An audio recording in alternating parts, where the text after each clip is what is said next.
Banking. क्या नाम है? तीसरा चैप्टर है, नाम है मुद्रा और बैंकिंग। काफी छोटा चैप्टर है एज कम्पेयर टू हमारा जो लास्ट चैप्टर था, दूसरा चैप्टर। इसमें काफी ज्यादा वीडियोस बने थे क्योंकि वो बहुत बड़ा चैप्टर भी था, काफी इंपॉर्टेंट था। ये भी इंपॉर्टेंट है लेकिन उसकी तुलना में काफी छोटा है। और इसमें एक बॉक्स डिस्कस करेंगे हम लोग। अपने बुक में कई बॉक्सेस दे रखे होते हैं जिसमें हम लोग मनी सप्लाई की बात करेंगे, मुद्रा आपूर्ति की बात करेंगे। तो इस वजह से थोड़ा सा कई लोग उसको छोड़ देते हैं, छोड़ना नहीं चाहिए। हायर एजुकेशन में जो लोग इकोनॉमिक्स लेंगे डेफिनेटली उनको तो बिल्कुल भी नहीं छोड़ना चाहिए, और साथ में जो लोग इकोनॉमिक्स को समझ करके पढ़ना चाहते हैं उनको भी नहीं छोड़ना चाहिए। ठीक है, तो चलिए स्टार्ट करते हैं। सबसे पहले तो मुद्रा।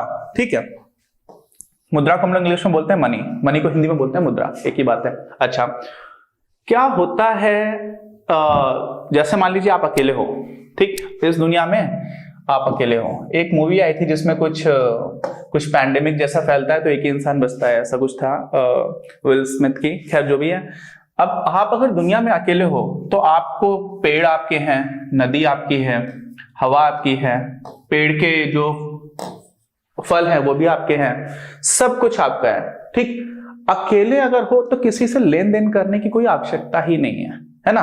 तो ऐसी स्थिति में आप मुद्रा की कोई जरूरत है क्या? ठीक, कोई जरूरत नहीं है क्योंकि सब कुछ आपका ही है और किसी और से लेने की आवश्यकता नहीं है।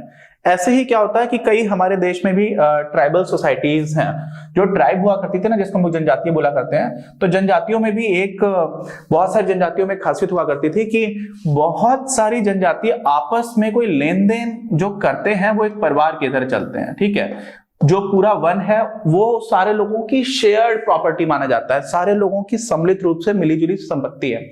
अब अगर किसी जंगल उनकी संपत्ति है तो जंगल सारे ही लोगों की संपत्ति है, किसी एक की तो है नहीं। तो इसमें क्या करते हैं ये लोग, जो कुछ भी लेकर के आते हैं, कई जगह पर ऐसा होता है, वो आपस में सारे लोग बांट लेते हैं, कोई एक दूसरे से लेन देन नहीं कर रहा होता है। ट्राइब्स, आज की जो ट्राइब्स हैं उसमें वैसा चीज नहीं होती क्योंकि जो मॉडर्न सोसाइटीज हैं, जिनको हम लोग बोलते हैं मॉडर्न सिविलाइजेशंस, उनका भी काफी इफेक्ट होने लगा है। लेकिन फिर भी किसी एक परिवार के अंदर अगर आप बात करोगे, ठीक है, कोई परिवार है तो परिवार आपस में एक दूसरे को सामान देगा या कुछ करेगा, लेकिन वहां पर लेन देन ऐसा नहीं हो रहा होता है कि ये चीज मेरी थी मैंने आपको दे दी, क्योंकि वो वहां पर परिवार की शेयर्ड प्रॉपर्टी मानी जाती है। ठीक है, तो वहां पर भी मनी की डायरेक्टली इंपॉर्टेंस नहीं है। अच्छा, लेकिन मैं हूं, मेरे पास है चावल की बोरी, ठीक, इसमें है चावल बहुत सारा, और आप हो, आपके पास है कपड़े बहुत ज्यादा, ठीक, कुछ भी है, कपड़ा बना हुआ है मान लीजिए, ऐसे ही मान लेते हैं इसको। अब मेरे पास चावल बहुत ज्यादा है तो मैं पूरा चावल तो खर्च कर नहीं पाऊंगा, और मेरे पास कपड़े बहुत कम है। आपके पास कपड़े बहुत ज्यादा है, आपको खाना चाहिए, तो आप क्या करोगे? आप आओगे, आप बोलोगे कि देखो भाई मुझसे कपड़ा ले लो और आप मुझे चावल दे दो, मैं भी खुश हो जाऊंगा। ठीक, क्यों? कि मेरे जरूरत का जो सामान है वो आपके पास है, आपके जरूरत का सामान मेरे पास है। हम दोनों आपस में कुछ ऐसा करते हैं कि चलो मान लेते हैं, कुछ भी कोई रेट माना कि आप 40 किलो चावल दो तो मैं 10 मीटर कपड़े दूंगा। ठीक है, बराबर 10 मीटर कपड़ा, ऐसा हम लोगों ने मान लिया।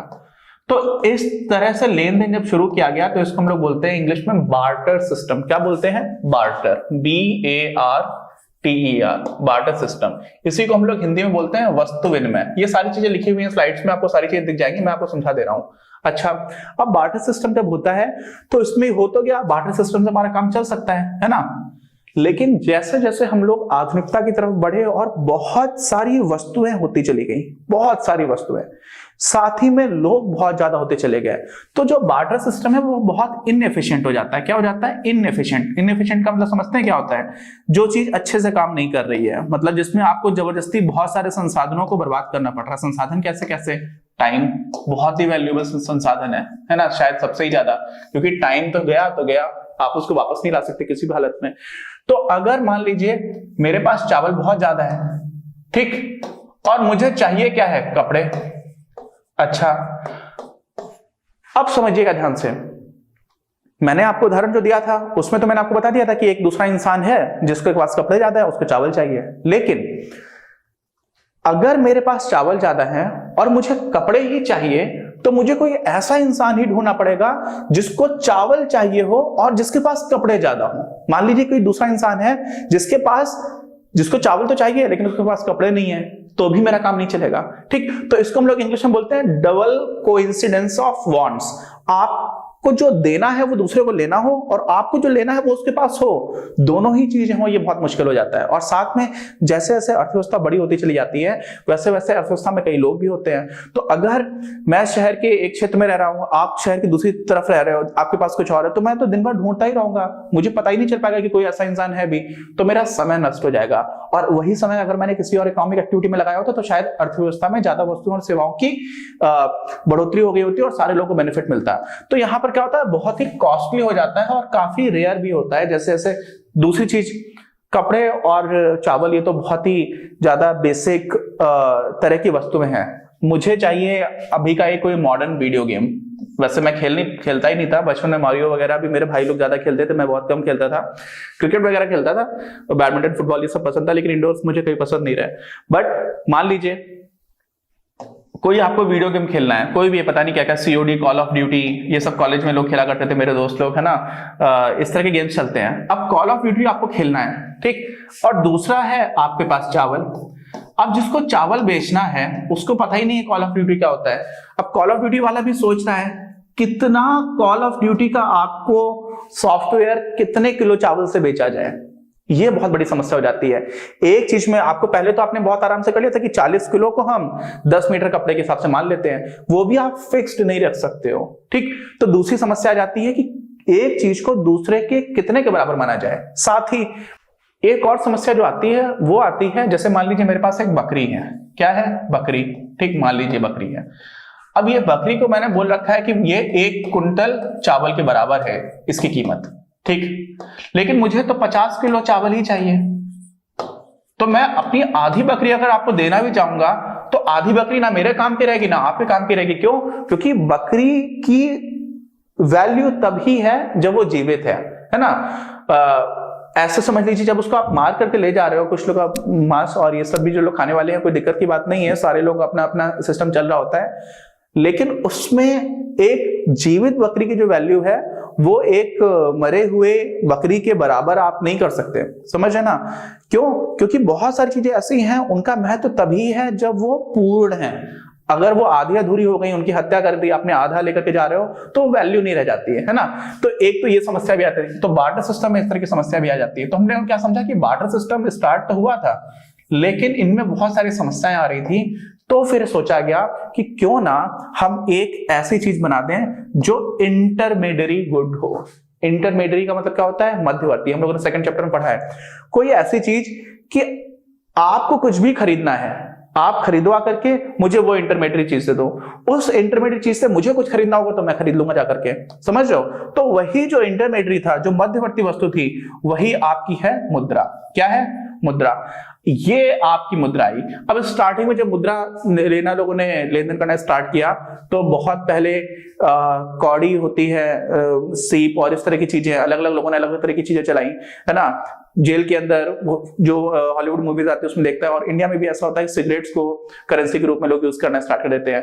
लेकिन राजा महाराजा जब आए तो उन्होंने सिक्के बनाने स्टार्ट किए, सोने के, चांदी के, तांबे के, है ना। क्यों? क्योंकि वो बहुत स्टेबल रहते थे, उसमें घिसावट कम होती थी, काफी ज्यादा दिन तक चल पाएंगे, उनको कॉपी करना थोड़ा डिफिकल्ट होता था। फिर ऐसे ऐसे करके इवोल्यूशन होता चला गया। तो जो मुद्रा का इवोल्यूशन, उस पर हम लोग कभी और बात करेंगे। लेकिन कहानी कहां से स्टार्ट हुई? पहले तो लेन देन की आवश्यकता ही नहीं है। लेन देन की आवश्यकता हुई तो वस्तु विनिमय से काम चलने लगा, और जब वस्तु विनिमय में कठिनाई आने लगी तो सोचा गया कि कोई एक हमारे पास इंटरमीडियरी फॉर्म होना चाहिए जिसमें हम चीजों को बदल पाएं। तो उसकी वजह से मुद्रा की क्या हुई? एक तरह से इन्वेंशन किया गया, और फिर मुद्रा लोगों के प्रचलन में आने स्टार्ट हो गई। लोगों के जब भी लेन देन की आवश्यकता थी तो वहां पर मुद्रा से काम चलने लगा। ठीक, तो ये बेसिक पिक्चर है। अब हम लोग करेंगे क्या? सारी चीजों को स्लाइड पे देखते जाएंगे। अभी इसमें कुछ और फंक्शंस भी आते हैं जो बहुत इंपॉर्टेंट, उनको एक एक करके डिस्कस करेंगे। तो चलिए स्टार्ट करते हैं। हमारा परिचय लगभग हो चुका है, कुछ नई चीज आ रही होगी तो उसको मैं बता दूंगा। मुद्रा विनिमय का एक सर्वमान्य माध्यम है। विनिमय का मतलब लेन देन करने का, सर्वमान्य मतलब सारे लोग स्वीकार करते हैं। ठीक, ऐसा नहीं है आप बोलोगे कि मैंने 500 रुपए की चीज बेची और आपने मुझे 100 रुपए के 5 नोट दे दिए भारत सरकार के, RBI द्वारा इशू किए गए, तो मैं मना नहीं करूंगा। मैं मना नहीं कर सकता कि आप मुझे 500 रुपए दे रहे हो तो मुझे ये नहीं चाहिए, कुछ और चाहिए, ऐसा नहीं कर सकता। सर्वमान्य है। और प्रचलन में धीरे धीरे ऐसा हो ही जाता है कि सारे लोग मानते ही चले जाते हैं। ठीक है, तो एक तो लीगली आप मना नहीं कर सकते हो कुछ कुछ चीजें, जैसे सिक्के अगर आपको किसी को देने हैं तो आप 1000 रुपए से वैल्यू, 1000 रुपए से ज्यादा के अगर सिक्के दे रहे हो, कभी मूवी में सीन दिखा देते ना कि 1 लाख रुपए किसी को चाहिए तो कोई सिक्के लेकर के चला गया, नहीं कर सकते हैं। 1000 रुपए से ज्यादा अगर मुझे सिक्के, मुझे 1000 रुपए से ज्यादा आपसे लेने हैं और आपने ला करके मुझे 5 लाख रुपए के सिक्के दे दिए तो मैं मना कर सकता हूं, मैं बोल सकता हूं नहीं 1000 तक के तो मुझे सिक्के ले लूंगा, 1000 से ज्यादा के लिए मैं नोट लूंगा, ऐसा भी प्रावधान है। ठीक, तो वो मूवीज में तो इस तरह का काम चल जाता है। खैर इन जनरल सर्वमान्य होती है मुद्रा। ठीक है, सर्वमान्य है तभी हम उसको मुद्रा बोलते हैं क्योंकि सारे लोग ही, किसी भी अर्थव्यवस्था के अंतर्गत आने वाले सारे लोग उसको स्वीकार कर रहे हो, किस तरह से, मीडियम ऑफ एक्सचेंज की तरह, जिसमें हम लोग विनिमय कर पाए। ठीक, अच्छा, ऐसी अर्थव्यवस्था जिसमें एक ही व्यक्ति हो उसमें वस्तुओं का कोई विनिमय हो ही नहीं सकता और इसीलिए वहां मुद्रा की कोई भूमिका नहीं होती है। इसकी भी बात हम लोगों ने की थी। फिर क्या बात की थी, एक से ज्यादा व्यक्ति होने पर भी अगर वे बाजार के संव्यवहार में भाग नहीं लेते हैं, ठीक है, जैसे कि किसी टापू, कोई आइलैंड है छोटा सा, उस पर कोई एक परिवार रहता है तो वहां मुद्रा का कोई कार्य नहीं होगा, क्योंकि आपस में कोई लेन देन तो कर नहीं रहा, तो ऐसी चीज भी हो सकती है। ठीक, इसकी भी बात की थी। फिर क्या है, किंतु जैसे ही एक से अधिक आर्थिक एजेंट बाजार के माध्यम से संव्यवहार शुरू करते हैं, यही सबसे इंपॉर्टेंट बात है। क्या है, आर्थिक एजेंट बाजार के माध्यम से संव्यवहार, संव्यवहार का क्या बोलते हैं, ट्रांजैक्शन, लेन देन, जैसे ही उन्होंने लेन देन स्टार्ट किया वहीं पर मुद्रा की आवश्यकता आ जाती है। ठीक है, मुद्रा विनिमय को सुविधाजनक बनाने का एक महत्वपूर्ण साधन बन जाती है। क्यों? एक्सक्यूज मी, मुद्रा के बिना भी लेन देन तो हो जा रहा है वस्तु विनिमय, लेकिन उसमें कठिनाई है ना, इसीलिए सुविधाजनक बनाने के लिए क्या हो जाती है, हमारे पास मुद्रा जो है वो काफी सुविधाजनक बना देती है। मुद्रा के बिना आर्थिक विनिमय को वस्तु विनिमय या फिर बार्टर एक्सचेंज कहते हैं। ठीक है, बार्टर सिस्टम जो हुआ करता था, वस्तु विनिमय प्रणाली जिसको बोला करते थे, तो बार्टर एक्सचेंज में क्या होता है, इसको हम लोग बोलते हैं जब आप बिना करेंसी के लेन देन कर रहे हो, और यद्यपि वस्तु विनिमय के लिए दुर्लभ उभय संयोग की आवश्यकता, दुर्लभ मतलब क्या होता है, जो बहुत कठिन है। मैंने आपको बताया था डबल कोइंसिडेंस ऑफ वांट्स बोलते हैं इसको, कि आपको जो चाहिए है वो मेरे पास हो और मुझे जो चाहिए वो आपके पास हो, तभी दो लोग लेन देन कर पाएंगे अगर करेंसी नहीं है ना। तो इसी को हम लोगों ने बोला कि काफी इंपॉर्टेंट पॉइंट है। अगर पूछा जाए कि बार्टर सिस्टम में क्या दिक्कत है, तो बार्टर सिस्टम में और भी दिक्कतें हैं। एक तो यही दिक्कत है कि आप किसी चीज को डिवाइड नहीं कर सकते, कई बार डिवाइड करने पर वैल्यू कम हो जाती है, बहुत सारी चीजें ऐसी होती है। जैसे मैंने आपको जानवर दिया, बकरी का उदाहरण दिया था कि आप एक बकरी की जो वैल्यू है उसको बोल दो कि नहीं 4 टुकड़े कर दो, तो चारों टुकड़े अलग अलग मिलाकर के जो वैल्यू आएगी वो कम हो जाएगी बकरी की वैल्यू से। क्यों? क्योंकि जब बकरी जीवित है तो उसकी अलग तरह की वैल्यू है। ठीक, तो ये समस्या हो जाती है। तो वो भी है, लेकिन सबसे ज्यादा इंपॉर्टेंट जो चीज होती है, जो समस्या है, वो होती है डबल कोइंसिडेंस ऑफ वांट्स। ठीक, अच्छा, फिर क्या है आपका उदाहरणार्थ, मान लीजिए कि एक व्यक्ति के पास चावल का अधिशेष है, मतलब चावल ज्यादा है किसी के पास और उसको बदले में कपड़े चाहिए, तो यदि वो बहुत भाग्यशाली हुआ तभी उसे कोई ऐसा इंसान मिलेगा जिसको चावल चाहिए हो और उसके पास कपड़े ज्यादा हो, तभी तो आप ट्रांजैक्शन कर पाओगे, नहीं तो लेन देन कर ही नहीं पाओगे। ठीक है, तो यही बात लिखी हुई है यहाँ पर। तो उसे ऐसा व्यक्ति नहीं मिलेगा जिसकी मांग ठीक विपरीत हो, अर्थात उसे चावल की जरूरत हो और उसे वह जरूरत से ज्यादा उपलब्ध कपड़ों के बदले विनिमय करना चाहता हो। अगर ऐसा इंसान नहीं मिला तो वो लेन देन कर ही नहीं पाएगा, उसकी मांग पूरी नहीं हो पाएगी, ये समस्या आ जाती है। ठीक, तो हम लोगों ने क्या समझा, हमारा जो परिचय था, ऐसी मध्यवर्ती वस्तु को ही मुद्रा कहते हैं जो इस मध्यवर्ती का मतलब क्या हुआ, जिसको हम चावल को उसमें बदल पाए और कपड़े को भी उसमें बदल पाए। और वो, जैसे मान लीजिए मेरे पास चावल ज्यादा है, आपको मुझसे चावल चाहिए, तो आपने मुझे मध्यवर्ती वस्तु ला करके दे दी, वो मध्यवर्ती वस्तु मैंने अपने पास रखी, फिर मुझे कपड़े खरीदे थे तो मैंने उसको किसी को जाकर के वो मध्यवर्ती वस्तु दे दी, और वही मध्यवर्ती वस्तु जो है मुद्रा है। ठीक, आगे बात समझ में आपको, एक व्यक्ति अपनी वस्तु को मुद्रा के बदले बेचकर इसका उपयोग अपनी जरूरत की वस्तु को खरीदने में कर सकता है। ठीक, अच्छा, मुद्रा के कार्य ये हम लोग अपने अगले वीडियो में स्टार्ट करेंगे। एक जो हमारा सबसे पहला काम था जिसको हम लोग ने क्या समझा, मीडियम ऑफ एक्सचेंज, लेन देन का माध्यम है, सबसे फंडामेंटल काम तो वही है, लेकिन कुछ और भी इंपॉर्टेंट काम है। वो काम क्या है उसको देखेंगे हम अपने अगले वीडियो में। कोई डाउट है तो प्लीज कमेंट बॉक्स में लिख करके बताइए। चैप्टर छोटा ही है, काफी आसान भी है, फटाफट करते चले जाएंगे। मिलते हैं।